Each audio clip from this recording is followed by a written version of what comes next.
ನೆಲಮಂಗಲ ತಾಲೂಕಿನ ತ್ಯಾಮಗೊಂಡ್ಲು ಹೋಬಳಿಯಲ್ಲಿ ಸಮಾಜಮುಖಿ ಕಾರ್ಯಕ್ಕೆ ಮತ್ತೊಂದು ಉತ್ತಮ ಉದಾಹರಣೆ ಕಂಡುಬಂದಿದೆ. ಬಿಜೆಪಿ ಮಹಾಶಕ್ತಿ ಕೇಂದ್ರದ ಅಧ್ಯಕ್ಷರಾದ ಅರುಣ್ ಗೌಡ್ರು ತಮ್ಮ ಚಾರಿಟಬಲ್ ಟ್ರಸ್ಟ್ ಮೂಲಕ ಅಗತ್ಯವಿರುವವರಿಗೆ ವಾಕಿಂಗ್ ಸಾಮಗ್ರಿಗಳು ಹಾಗೂ ಹಣ್ಣುಗಳನ್ನು ವಿತರಿಸಿ ಮಾನವೀಯ ಸೇವೆ ಸಲ್ಲಿಸಿದ್ದಾರೆ. ನೆಲಮಂಗಲ ತಾಲೂಕಿನ ತ್ಯಾಮಗೊಂಡ್ಲು ಹೋಬಳಿಯ ಬಿಜೆಪಿ ಮಹಾಶಕ್ತಿ ಕೇಂದ್ರದ ಅಧ್ಯಕ್ಷರಾದ ಅರುಣ್ ಗೌಡ್ರು ತಮ್ಮ ಅರುಣ್ ಗೌಡ್ರು ಚಾರಿಟಬಲ್ ಟ್ರಸ್ಟ್ ವತಿಯಿಂದ ಸಮಾಜ ಸೇವೆಯ ಕಾರ್ಯವನ್ನು ಮುಂದುವರಿಸಿದ್ದಾರೆ. ಈ ಸಂದರ್ಭದಲ್ಲಿ ಹಿರಿಯ ನಾಗರಿಕರು ಹಾಗೂ ಅಗತ್ಯವಿರುವ ಫಲಾನುಭವಿಗಳಿಗೆ ವಾಕಿಂಗ್ ಸ್ಟಿಕ್, ವಾಕಿಂಗ್ ಸಹಾಯಕ ಸಾಮಗ್ರಿಗಳು ಮತ್ತು ತಾಜಾ ಹಣ್ಣುಗಳನ್ನು ವಿತರಿಸಲಾಯಿತು. ಸಮಾಜದ ದುರ್ಬಲ ವರ್ಗದ ಜನರಿಗೆ ನೆರವಾಗುವ ಉದ್ದೇಶದಿಂದ ಈ ಕಾರ್ಯಕ್ರಮವನ್ನು ಹಮ್ಮಿಕೊಳ್ಳಲಾಗಿತ್ತು.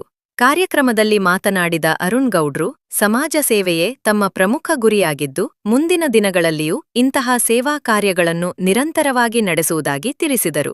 ಈ ಸಮಾಜಮುಖಿ ಕಾರ್ಯಕ್ಕೆ ಸ್ಥಳೀಯರು ಮೆಚ್ಚುಗೆ ವ್ಯಕ್ತಪಡಿಸಿ ಅರುಣ್ ಗೌಡ್ರು ಅವರ ಸೇವಾ ಮನೋಭಾವನ್ನು ಶ್ಲಾಘಿಸಿದರು.